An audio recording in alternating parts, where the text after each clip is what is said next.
PK, how are you today, buddy? What's happening? I'm doing well. It's a great, beautiful morning here in Nashville, Tennessee, and you're right. The Preds are in the mix right now, so it's good times in Nashville. Yeah, like we said that. Now, I wonder, the first morning that you woke up in Nashville as a Pred, was it a good morning? That had to be a tough transition going from the Canadians. And let's face it, man, and I know you took the high road. You said a lot of classy things, but no matter what you said, you were kind of made out to be the scapegoat. That had to hurt you. Well, yeah, but you know what? It's one of those things. I think the general consensus, and I just got used to it in Montreal, was, I was always it seemed that I was always under the microscope from the very first game that I ever played there. And that's, just like any major city, whether it's the Dallas Cowboys in football, whether it's, the Patriots, whether it's, the New York Yankees, in baseball. When you play in those markets, you're going to be under a microscope. And, when you're the highest paid player and maybe a player that garners a lot of attention, when things don't work out, you're definitely going to be, you're going to be in the spotlight. And when things go well, you're going to be in the spotlight too. So you got to take that. If I was the scapegoat, I probably think that was a little unfair, but that's a part of the business. And I think that, you guys know that. You see that in sports all the time. And, the toughest thing probably, leaving Montreal was, making promises to my teammates and us having that general consensus that we could win a cup there and, then basically having to quit on that and, rebuilding that with new teammates in Nashville. And that's one of the toughest things to do. But I can tell you right now, I love my teammates here and we're definitely bonding. It's hard hockey in the Western Conference and it's a grind every night. And I'm telling you, I wouldn't enjoy anything more than battling with those guys every night. And then we're in a playoff spot now, so we just got to keep it going. Yeah, PK, it's interesting when we look at you and talk about you, because people will say you're African American. We say no, he's not African and he's not American. He's Canadian and Caribbean. But you're now in the South, and it's interesting to me to see a black hockey player in the South. What's the reception down there? One, to hockey, but more importantly to you, because there's not a lot of black or African Americans in the game. Well, you know what? That's a very good point. And I got to be completely honest with you. Obviously, I grew up in Canada. I never lived in the States before this year. Grew up in Canada, played in Canada for the first 6 years of my career, never played in the States. And now, not only did I go to the States, but I go to the South. And, I think that when I came, when I was moving to the States, especially the South, a lot of Canadians were just like, oh, how do you feel about that? And I'm kind of like, what are you guys talking about? Like what's going to happen going down there? Like, is World War III going to start? Like, I didn't get it. I didn't understand it. I have to be honest with you. It's been amazing experience, not just for me, but for my family and for my friends. It's been almost probably too good of an experience. I can't keep them away. They're up here every weekend. They want to hang out. They want to go to Broadway. They want to go to these restaurants. They love the South. And, for me, I love it here. The people are extremely nice. The organization's been great. It's just been a really, really fun time. And, it was a bit of adjustment at the start because it's just different. You get into a routine when you live in a different city. You play for a different team in an organization. You have friends that you've built over years. And when I was drafted in 2007, I've been going to Montreal since then. So I've had friends for over 12 years in Montreal, and so I've made new friends and started to build new relationships here. And I love it. Nice. I've had no issues here. Do you know Eddie George down there yet? No, I haven't met Eddie George yet. You got to meet him. You talk about your family liking Broadway and things of that nature. Eddie actually is acting now. So I'm going to get Sam to connect you with him after we're done with this interview. Perfect. I'd love that. I would love that. That'd be awesome. He's a great guy, and he'll definitely, put the call in. There's no doubt he'll be up to hanging out with you. PK Subban with us here, the Preds defenseman.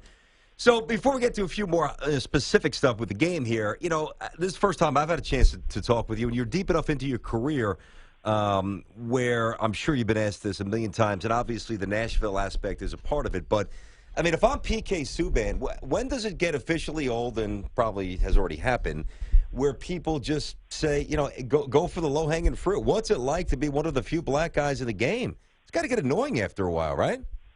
Well, you know what? I think that, and that's part of having a successful career. And you know what? I put the onus on myself, at the end of the day, you're going to be remembered for what you accomplished. I mean, people may talk about the fact that, you're one of the few black players that have played the game, but if you don't have an impact on the game, I don't think it really matters. So, for me, the most important thing for me is coming out and having an impact on every game in a positive way. And I think that, from a lot of the stuff that I've done away from the game and off the ice, it garners a little extra attention. But, I want to be remembered for one of the best defensemen to ever play the game. And I think that, my first 6 years are positive years. I've had great years in Montreal, and I was very lucky enough. I haven't won a Stanley Cup yet, or an Eastern Conference championship or anything like that. But, individually, I did have some success and some luck in terms of All-Star games and Norris trophies and stuff like that. But you're going to be defined on if you've won. And I haven't won anything yet. I'm hoping to do that in Nashville. But I think that when I look at the way my career has gone the first 6 years, I have to be positive and expect that they can get better for the next six. I would think so, man. Yeah, you got a decent amount of hardware. Hey, by the way, what else did you play growing up? What other sports? Oh, man. You know what? I played a lot of basketball. My dad grew up playing basketball, went to Lakehead University. Anybody who's Canadian knows where Lakehead University was, and played a lot of basketball growing up. My sister was, at one point, the all-time leading scorer at York University for basketball. My other sister played basketball as well. So, I played a little bit of basketball growing up, and it was always fun for me. But, in the summertime, the hockey, I was at hockey school for pretty much 8 weeks, 10 weeks every summer, So I spent a lot of time working on my game, and recreationally I played a little bit of sports. But there was one summer that I tried out soccer, and that didn't work out too well. I was setting the ball in my own net, so I just shut that down pretty quick. Yeah. So the PK Subban with us here. Now, the All-Star Game's coming up this weekend. He's one of the captains, and he's helped turn around the Preds, who were doing 53, 54 points, looking pretty good. Yeah, man. You're also one of 4 African-American and black. We got to throw in that. You're not African-American. Hockey players to make the All-Star game. Grant Fuhrer being the only one he was nasty in the Hall of Fame. He was. Great goalie. I got to ask you about this All-Star game because you changed the format last year where it's now 3-on-3, and it's safer. At least it feels safer, even though theoretically it could be faster because there's less guys out there. Do you guys like this new format? I think we do. I mean, last year, and I don't know if this has anything to do with me being in Nashville now, but last year was my first All-Star game ever in Nashville, and it was the best All-Star game, I think, in NHL history. And that was the consensus. That's what people spoke about on the radio. That's what people spoke about around the league. And that's what the players spoke about. I think the players really enjoyed it. And, Nashville's a great city. That has to do with a lot of it. The nightlife and all the parties and stuff going on. It was just a fun time, the energy in the city. But I think that the guys loved the new format. It was just more open. There was more room out there to make plays and to have fun. I think it was more exciting for the fans, and it wasn't too taxing on the players. I think guys really enjoyed it. And the one thing you have to remember is that as players, we can complain about things, but when we get on the ice, it's competitive. We want to win. So regardless if we're playing, we're always playing for something. And I think that last year you saw that. It was really, really exciting. And, with John Scott and everything that happened, it was a really successful game. And I think it's going to be even better this year in L.A., and that's why I'm so happy to be a part of it. I love the change. I thought it was a disservice in a lot of ways where, you don't get a chance to show off the open ice skill. This is the kind of what, grows the sport. People latch onto it. I think it was a great adjustment. And I wanted to ask you something about, and correlate this to the NBA, because one thing that bothers NBA fans here, PK, is that they're, everybody's boys, free agency, social media, the rivalries have dissipated. There's no hard fouls, and everybody's friendly, dapping it up on the court. It seems like the competitive, at least what the fans can sense, that the competitive senses or the intensity's dulled a bit. Have you been around long enough, but not too long? You're obviously mid-career here. Have you sensed a change in your sport where the friendships off the ice have actually kind of gone onto the ice? I don't sense that but I'm not a devout hockey fan. Do you sense any change?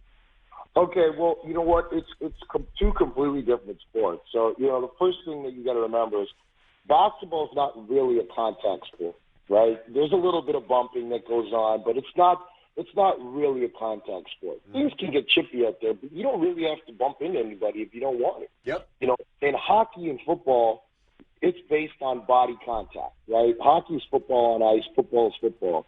So, you know, whether you're friends or not, your job is to separate the guy from the puck or to separate the man from the ball. That's your job as a hockey fan. It's a physical sport, and to win, you have to play with that physical mentality. And I think that, of course, I've been in the league long enough now where I've made friends. Some guys I've known since junior, some guys I've known since, you know, Pee Wee hockey when I was a minor league growing up, and some guys I've just, you know, playing against in the NHL, playing World Juniors and Olympics and all that stuff and All-Star games, and you get to know guys.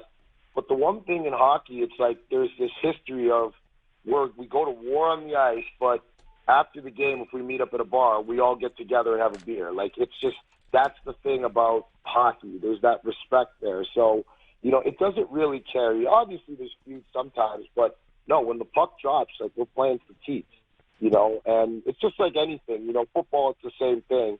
You just don't want to be a player that's throwing cheap shots. Then you know, then it gets a little personal. But Oh, sure, yeah. Yeah, but I think just playing the game hard and physical, no, it doesn't. In hockey, it's different for us. You know, we understand that it's a physical game, and that's a part of it. You play the game hard. You just have to have respect for the game and understand that's the way it's played. But I can see that in basketball. You know, the guys are really friendly, and it's just a different sport. It's a different mentality when they step on the court. Well, here's what we're going to do, and hopefully you consent to this, and you don't really have a choice. I'm gonna pin you, if you want to wiggle away from this, PK, I'm going to have to pin you against the boards and really flex on you here, pal. He can't skate. No, nor can I pin anybody against the boards at this point. But PK Subban, we now anoint you the Tiki and Tierney NHL correspondent. I love you that. are terrific on air. I mean, all kidding aside, you're really good. I know our audience is enjoying this. We've enjoyed this, so we're keeping your number.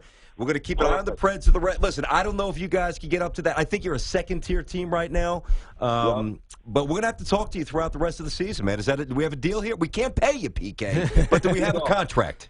Deal. I like Nice. I love it. And you know what? The Preds, I think we have points in our last 5 or 6 games. So we're trending in the right direction. And you know what? I watched this team last year, and they kind of turned it on right before the All-Star break. So we're hoping to get one more big win here on Thursday tomorrow and take it into the All-Star break and then roll from there. And so if you guys want to have me come in on the show just to stay along for the ride, then great. Let's do it. You know what I'd love to do to take it a step further, and we appreciate that. I got to check the calendar next time you're at the Garden or even Brooklyn with the Isles. If you're in for a night, we'll get you in studio.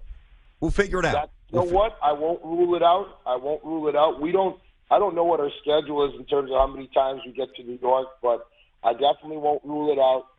But, you know, team comes first, so I got to make sure. Yeah, no, of course. No doubt. You guys don't spend more than a day, though. It's not like in the NFL. It's just a day. You're there for a night. You're gone. Is that the same in hockey?